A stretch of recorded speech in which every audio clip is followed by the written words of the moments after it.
Yesterday's webinar on groundwork. The webinar was epic.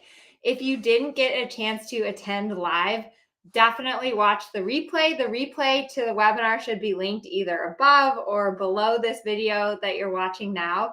It was so much fun. We had so many people come, and I showed some really, really amazing slides that I spent a lot of time putting together.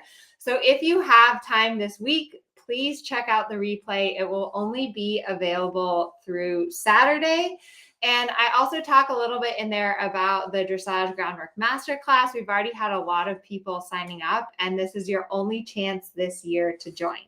So in tonight's live session, I wanted to answer some of the questions that I didn't get to during yesterday's webinar. I went back and I was reviewing the chat, and there were so many really great questions that I didn't have time to answer. So I have 2 pages and several other things worth of questions to answer tonight. I'm probably not going to get through all of them, but I really want to answer your guys' questions. Groundwork is such an effective tool to stay safe, to communicate better with your horse, and to learn dressage. And so I want to help you guys understand why groundwork is such a useful and valuable tool, because it's going to make a really big difference with your horse. The first question is actually from one of my students who signed up for the masterclass, and she has a really, really good question for us. So she says that her horse has really good ground manners. He stands quietly at the cross ties. He drops his head and keeps it there. He understands to stand at the mounting block. So why am I here? She says that if she moves the fan 1 inch over, he tenses up. If she cleans the mounting block, where did the monster come from? I want to help my horse build confidence, not only in himself, but also in the rider. He's a hypersensitive horse. So when you have a horse that's hypersensitive, groundwork is such a great way to work on that. And what I always say, both for horses and for riders, is you want to start out in the comfort zone. So you always want your horse to first feel comfortable around you. You don't want to just like come and freak your horse out. So you start off with exercises that are calming your horse down. One of my favorite exercises is the pull release, is teaching your horse to put their head down, because when their head is down, then they're going to relax. But if you have a horse that's hypersensitive, you need to work on desensitizing that horse. So you start out in the comfort zone, you get them relaxed, you get them chill. Then, like, let's say that when you move quickly, or when you like flop your hand on your tummy, I do that a lot, is like flop my hand on my belly. And if they tense up, I teach them to bend and put their head down. And then when they stop doing that, I stop the stimulus. But if you have a horse that's overreactive, working on desensitizing your horse and teaching your horse to cope and relax can be done from the ground. And it's really, really useful if you can do it from the ground. So I hope that helps to answer your question, Sharon. Here's other questions that we have. There's a lot of questions here. So during the webinar, I asked, what's your biggest struggle that you're having with your horse? One of them is sticky. My horse won't go forward. I can't get my horse moving forward. Can groundwork help with this? The answer is yes, absolutely. Groundwork can help if your horse won't go forward. If your horse won't go forward, there's a few reasons for it. One is responsiveness. So when you're leading your horse, pay attention and get your horse marching next to you. Don't allow them to just drag behind you. When you get that reactivity and that energy on the ground, it will transfer over to under saddle. Another big reason that your horse maybe won't go forward under saddle has to do with suppleness. So if your horse is really stiff and they can't bend and they can't move their body, a lot of times that's part of the reason that they won't go forward. So if I have a horse that's really sticky and like they literally will not move forward, teaching them to bend and yield their body from the ground will allow them to go more forward. when you get on them. And it can be the worst and most frustrating feeling when you have a horse that won't go forward, that's not reactive. Pretty much any problem that I have with my horse under saddle, I try to find a way to fix it from the ground because it's more effective for both me and for the horse. Okay, next struggle is my horse won't go round. So again, this is a very, very common problem. Horses that won't go round, horses that don't accept the contact. And yes, absolutely, I always address this issue from the ground. I start out when I first am teaching the horse to accept the bit, just such a simple thing. Stand on the left side of your horse, take just the left rein, ask your horse to bend. When they bend just for a few inches around, release. Bend again, release. Because what happens when you're riding is you have so much going on and you're like forward and round in your position and all this stuff that we end up putting a lot of pressure on our horses. And we forget that at a very basic level, you have to teach your horse that if they feel pressure in their mouth on the bit, that they have to give to that pressure. And when they give to the pressure comes off. So roundness and teaching your horse to accept the contact starts on the ground. You start by bending side to side, and then you can actually introduce holding both reins and getting your horse to flex at the pole and to step forward to the contact. All of that stuff can and should be done from the ground first. It's so much better for your horse.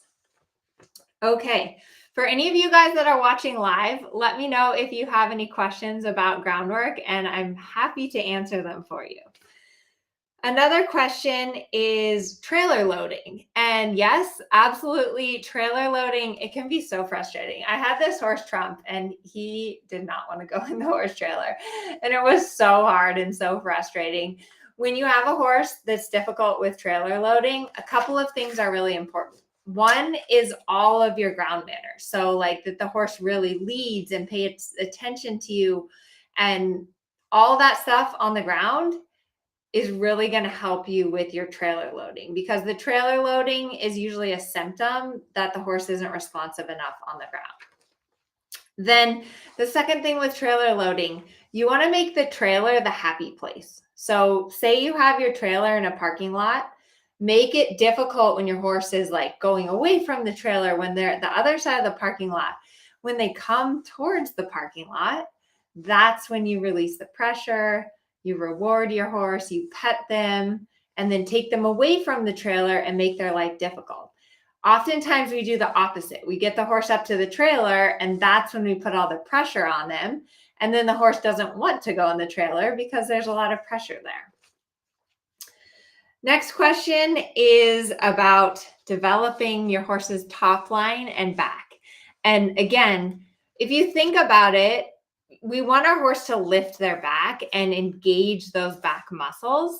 It's harder for them to do that when we are sitting on their back.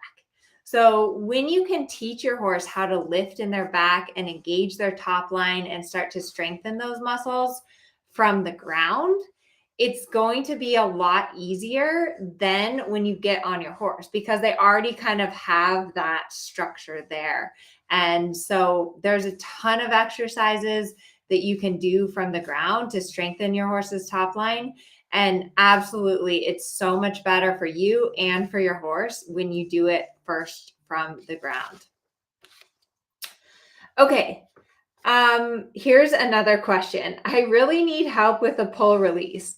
She does not like me trying to bring her head down. So the pole release, I talked about this in the webinar, so I hope you guys watch the replay. But the pole release is a really, really important tool, because the pole release is all about getting your horse to relax and trust you. If you can't get your horse to put their head down, it's probably because they are tense and nervous and they don't want to give up that self-preservation. When your horse's head is up, they can see all around them and they can see behind them and they can see the lions in the bushes. When your horse's head is down, they can't see as much. And also when your horse's head is down, that's when they're relaxed. When they're eating grass out in the field, they're relaxed. If they sense a predator, they stick their head up so that they can see and perceive the threat. So that is part of why I teach my horses the pole release. It's also important. We have to get our horses head down for a stretch circle, for a free walk. In dressage, they have to learn to put their head down. And I really think it's most valuable if you can teach it from the ground. If you can't get your horse to put their head down on the ground, they're not going to put their head down when you get on them. One of the big secrets to getting your horse to release their pull and put their head down is to teach them to bend side to side first. When your horse can bend to the left and bend to the right, it's going to be a lot easier to put their head down. If they won't put their head down, sometimes I'll go a little side to side and kind of zigzag their head down to get their pull to release. All of this stuff is included in the Dressage Groundwork Masterclass. So it can be hard. I'm trying to explain it the best I can, but when you can see it and when I'm working with other students and different types of horses, showing you guys how to do all of these exercises, it's a lot more useful and a lot more valuable. The course has like over 60 different exercises. There's so much content in that course. So whatever you're struggling with, there's something in the course for you. And I wanted to share, there's a post in the Groundwork Masterclass has a private Facebook group, so I can help you guys out with any questions that you have. So one of my students, her name is Claudia, and she says, Amelia, you're a genius. This is why I have waited for this masterclass the entire year. So she has a 5-year-old Peruvian mare, and she worked with her on getting more space with leading her behind me. So it sounds like she has a lot of mountains and trails at her ranch, and she needs the horse to stay behind her. So she said that she worked on getting the horse to back up, getting the horse to stay more out of her space, and the horse was no longer trying to run over the top of her. There was a question also in the chat that I read yesterday, which is that, you know, I talked about how whenever you're with your horse, you should have a space bubble around you. And you don't want your horse to come into your space because it's dangerous. If your horse thinks that they can just come on top of you, what happens is that when your horse gets scared of something, horses react 5 times faster than we do. So something spooks your horse, and if you haven't trained them to stay out of your space, about your space bubble, you're going to get stepped on and you're going to get knocked down. Not because your horse is bad or evil or anything like that, but just because they're big and they react and they get scared. So it's really important that you always train your horse to stay out of your space.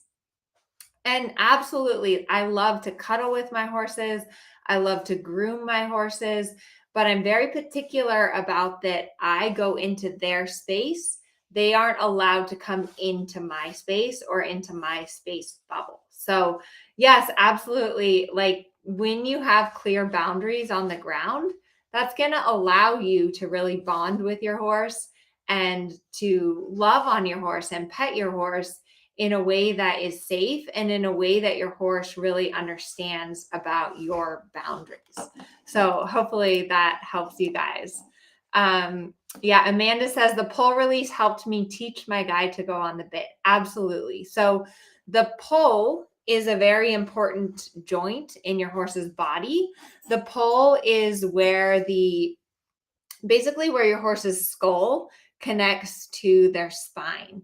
And when you have control of the pull, when you can get the pull to go down and up, when you can get the horse to flex at the pull, both that they bring their forehead in and out, and then also flexion left and right, that's the connection between your horse's brain and your horse's body. In dressage, in riding, we need that control of your horse's pull. You need to be able to get your horse to flex at the pull so that you can get them round, so that you can do a stretch circle, so that you can get them to bend, so that you can do half passes and pirouettes and all the upper level movements. But it can be really, really helpful and useful if you start to teach that and get that control from the ground. And for me, I mean, that's a lot of why I do groundwork, is because it allows me to be more effective and to not get into like a big argument or a big kind of fight with my horse. Okay. Here's a question. Hi, Sophia. So Sophia has a question for us. She says, this might have been asked in the last Q&A, but if you don't ride a lot, would the groundwork still have much of an effect on a horse that gets ridden by other people? So that's a really good question. Like, say that you're just riding a few times a week, you're riding a lesson horse. And yeah, absolutely. Groundwork is such a good skill to develop because part of what groundwork does for you is that it teaches you how to communicate with your horse and it teaches you how to interact with your horse. So, for example, the way that we communicate with our horses, there's a lot of ways that we communicate, right? Like body language, voice. The main way that we communicate with our horses is through pressure and release. And so for when you're riding, for example, if you want your horse to go forward, you put your leg on, that's the pressure.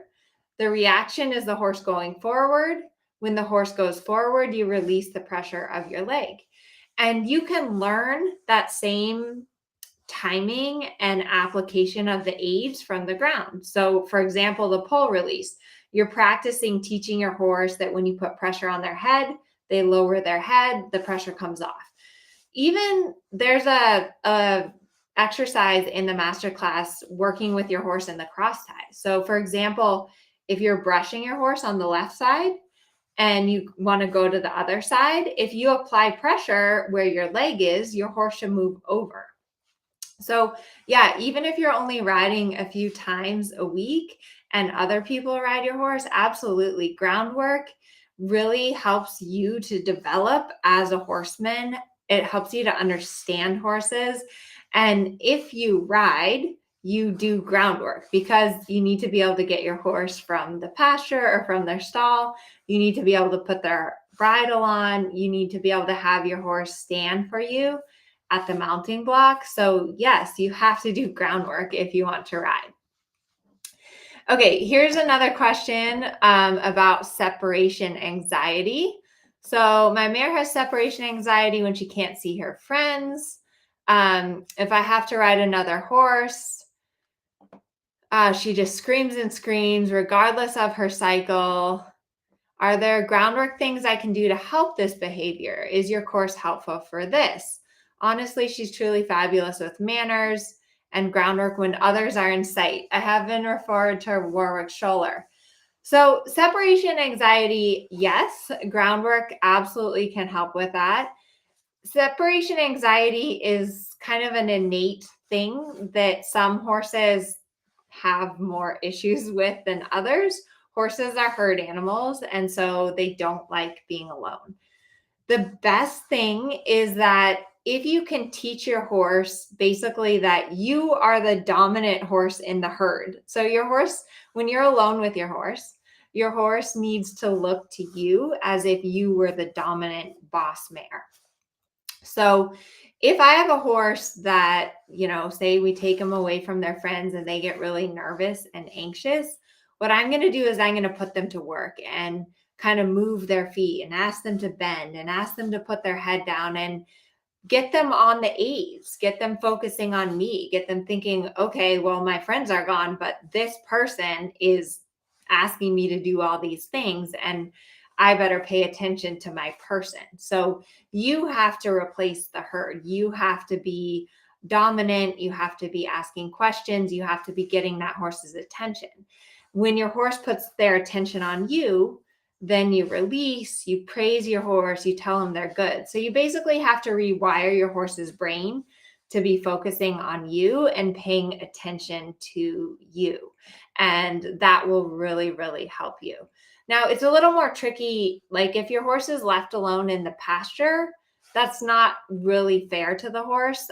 In those situations, it's best. Like it's not really fair if you have a herd of horses and you take all the horses away and leave your horse alone. They're going to get worried because they're herd animals and that's not really normal for them. You can try to give them some food, but the best thing to do would be to go and catch the horse and take charge of them, put their head down, let them know that you are the herd and you are in charge. Okay, let me get to a few more questions that I have here. So Okay, we covered that. Here's another good question. So, what is engaging the hind end, and how do you engage the hind end from the ground? That's a really good question. A big part of dressage, when we think of dressage, at the top of the training scale is collection. Collection is the pinnacle of dressage. When we think of like pirouettes, passage, all of those movements require collection. Naturally, horses carry more weight on the forehand than on the hind end. If you just think about horse anatomy, right? Their head and neck stick out of their front legs, which puts them on the forehand. It puts more weight on the forehand. When we ride them, we want them to learn to carry more weight on the hind end, because when they carry more weight on the hind end, it's easier to maneuver them. They're more balanced. And it also promotes health and longevity because it's better for their bodies to carry more weight behind. So, how do we engage the hind end? In order to engage the hind end, you have to teach your horse to flex all the joints behind. So, they have to flex their hocks, their stifles, and also their hip joint and their SI joint. So, can you teach this from the ground? Yes, absolutely. Should you teach your horse to engage their hind end from the ground? Yes. For so many reasons, it's easier to teach it from the ground. For one, because you're not sitting on top of your horse, so you're not adding weight to the front end. And for two, because you can see it better. Like when you're on the ground, you can see like, oh, the hind end lowered. I saw my horse flex at the hip and in the stifle. The best groundwork exercises to teach your horse to engage are you can work on the halt from the ground. That helps to teach your horse to engage the hind end. Rein back is another really good exercise. Again, the rein back you have to introduce from the ground first. And then leg lifting. So just simply teaching your horse to lift up their legs from the ground. One of the exercises that I show in the masterclass is a simple leg lifting exercise where basically what you do is you use a bamboo stick and you teach your horse to lift one hind leg and balance on the other hind leg. This seems like a really simple thing, but it makes a huge difference in your horse. It helps them to think about their hind legs, to remember that they have hind legs. It helps them to develop coordination and balance and strength behind. So if I have a horse that really struggles with engaging their hind end, that I ride around and I feel like their hind end is just kind of somewhere back there in Texas, I'll get off and I'll do some leg lifting, and it really works. It makes a big difference. Okay, we had another question about lunging. So would lunging with side reins be a good tool for teaching the contact? Yes, lunging with side reins does help your horse to accept the contact, use their top line, and go round.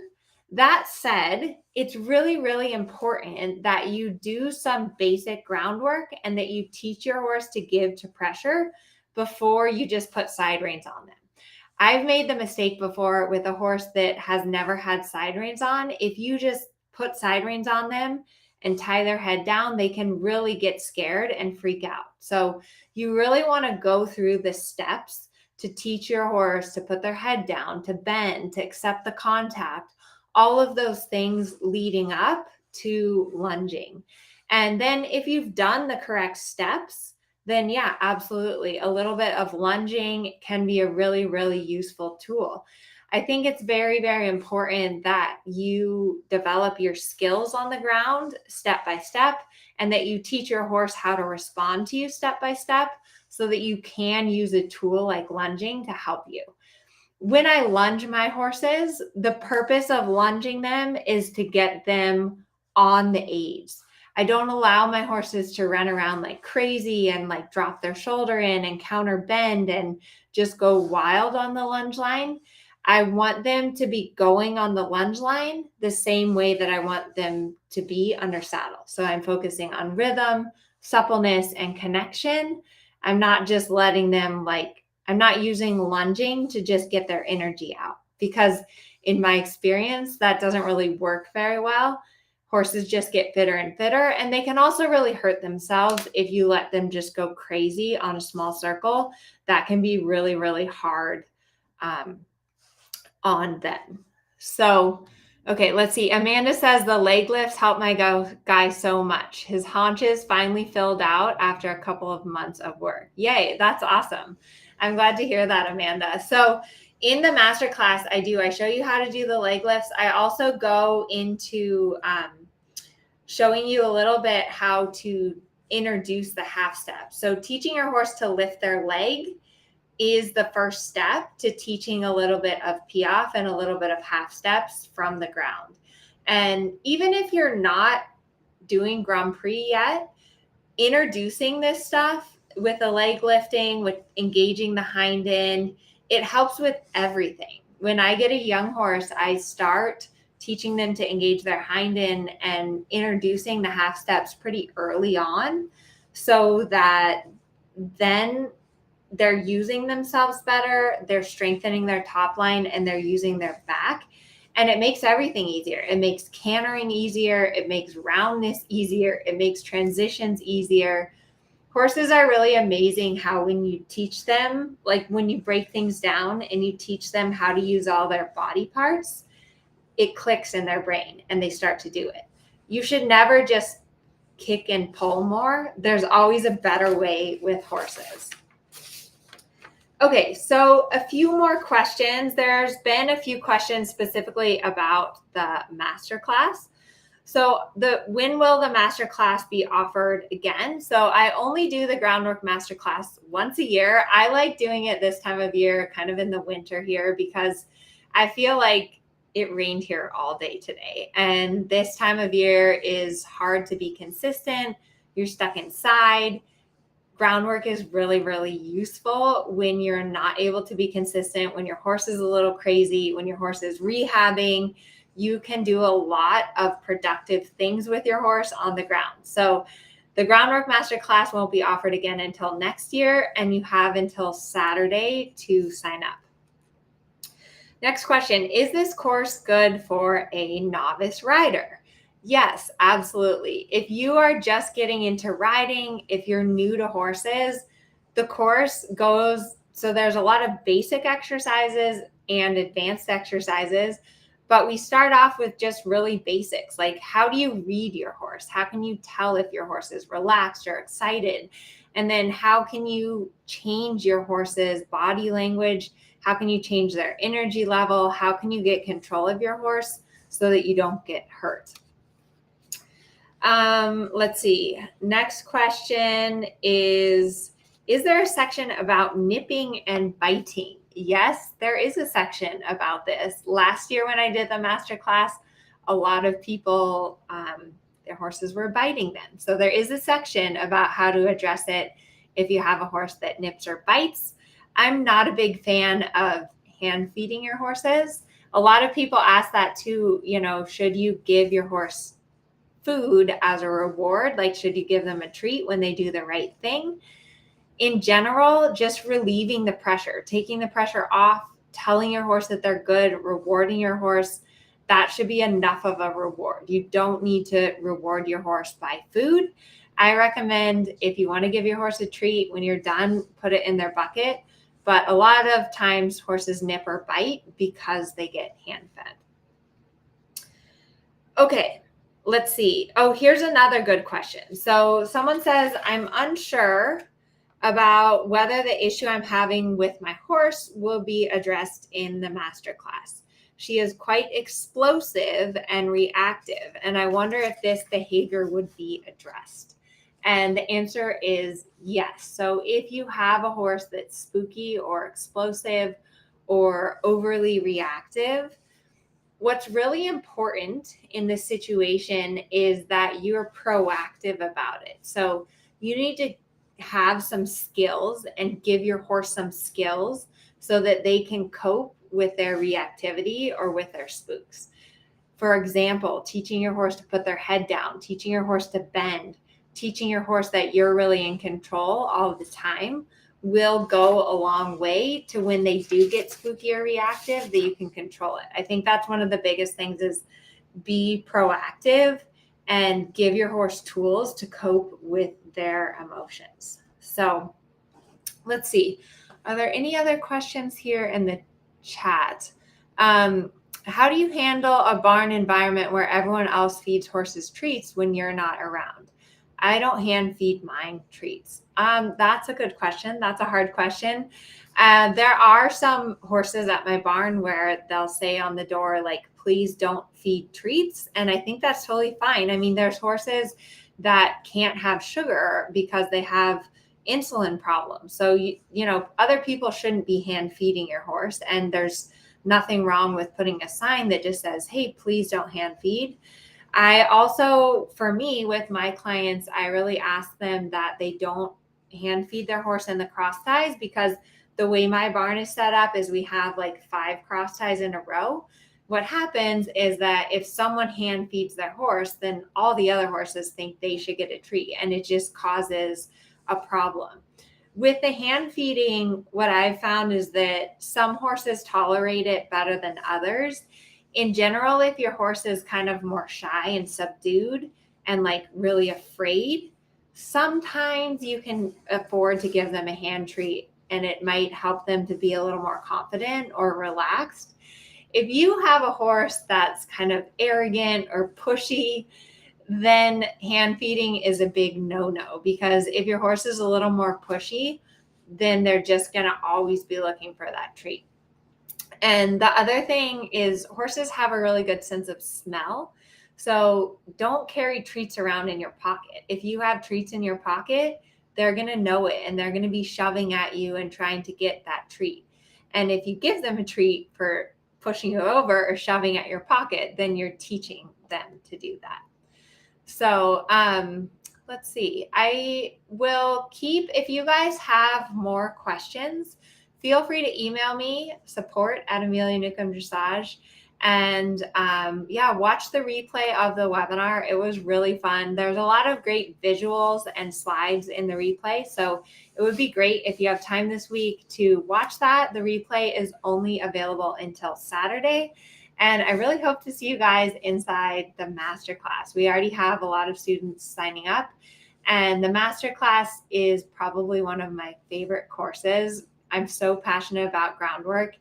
And what's really cool about the masterclass in particular is that it shows you really how you can lay a good foundation on your horse and how you can teach them dressage from the ground. And it's more effective, it's more successful when you have these tools and when you can teach it from the ground. So I hope you guys have a wonderful evening. I hope it's not raining as hard at your house as it is at my house. I just got a notification on my phone about a weather alert. So hopefully we don't get flooded away, and I will see you guys all on Thursday. I'll be here live.